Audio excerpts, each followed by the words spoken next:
Malalim na misteryo ang pagkawala ng mga sabungero at marami raw alam dito ang whistleblower sa kaso. Para sa DOJ, reliable si Julie Dondon Patidongan.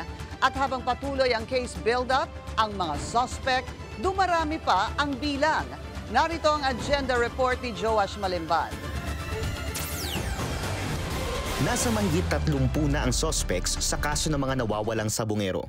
Yan ang kinumpirma ni Justice Secretary Boying Remulla ngayong araw matapos makipagpulong sa whistleblower na si Julie Dondon Patidongan. We were talking about some other people who may be involved. And we'll see. We're still getting some information and clarifications about everything. Kasi marami talaga siyang data na alam eh. Marami siyang alam talaga. So we have to know what he knows. Matatandaang nitong nakaraang Lunes, opisyal nang nagpasa ng isang complaint affidavit si Patidongan sa National Police Commission. Kabilang sa kanyang mga pinangalanan ang isang full-fledged colonel, isang lieutenant colonel, isang major at 9 na non-commissioned officers.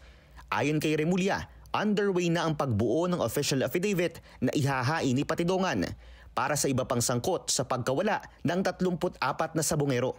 Dagdag niya, patuloy ang pakikipag-ugnayan ng ahensya kay Patidongan para masiguradong solido ang kanilang isinasagawang case build-up. Siyempre yung demeanor ng witness dapat talaga kabisado namin. And so far so good. So far so good. Very reliable siya. Pansamantala namang inihinto ang search and retrieval operations sa Taal Lake ngayong araw dahil sa sama ng panahon. Pauna nang sinabi ni Remulla na posibleng magtagal hanggang 6 na buwan ang operasyon dahil sa iba't ibang natural factors at sa lawak ng lawa.